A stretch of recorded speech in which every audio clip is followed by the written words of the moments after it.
سعودی عرب سے قومی air line کی خصوصی پروازوں کے ذریعے پاکستانیوں کو وطن واپس بھیجنے کا سلسلہ جاری ہے۔ دارالحکومت ریاض سے لاہور کے لیے قومی ایئر لائن کی خصوصی پرواز 250 مسافروں، جبکہ دمام اور ریاض سے ملتان کے لیے 2 پروازیں 280 مسافروں کو لے کر روانہ ہوئی ہیں۔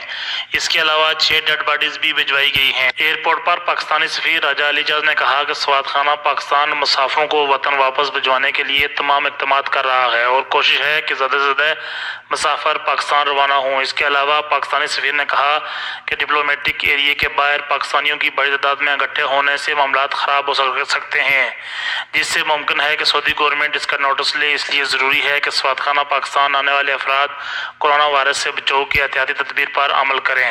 آج کے دن 3 فلائٹیں ہیں جی۔ ایک اس وقت جو دوپہر کو انشاءاللہ 2:30 بجے کے قریب 250 پیسنجرز کا جو ایئرکرافٹ ہے، جو بڑا جہاز ہے، وہ انشاءاللہ ٹیک آف کرے گا لاہور کے لیے، اور اس میں 6 میتیں بھی ہیں۔ اور اس کے علاوہ 2 چھوٹے جہاز ہیں 140 کے کیپیسٹی کے، جو ایک ریاض سے اڑے گا انشاءاللہ ملتان کے لیے، اور دوسرا دمام سے جائے گا وہ بھی ملتان کے لیے۔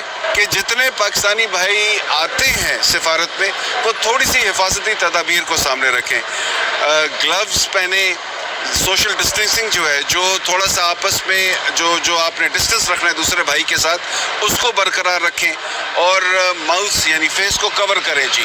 یہ بہت ضروری ہے تاکہ یہ ہماری جو ہجوم کھڑا ہو رہا ہے سفارت کے باہر اور ڈی کیو کے باہر، اس کو سعودی حکام بھی دیکھ رہے ہیں، اور مجھے تھوڑا سا ڈر رہتا ہے کہ اگر کسی نے اس چیز کا سختی سے نوٹس لے لیا تو شاید پھر یہ ہجوم جو ہے اس کو یہ کنٹرول کرنا۔ الیاس رحیم، بیورو چیف، KE نیوز، الریاض، سعودی عربیہ۔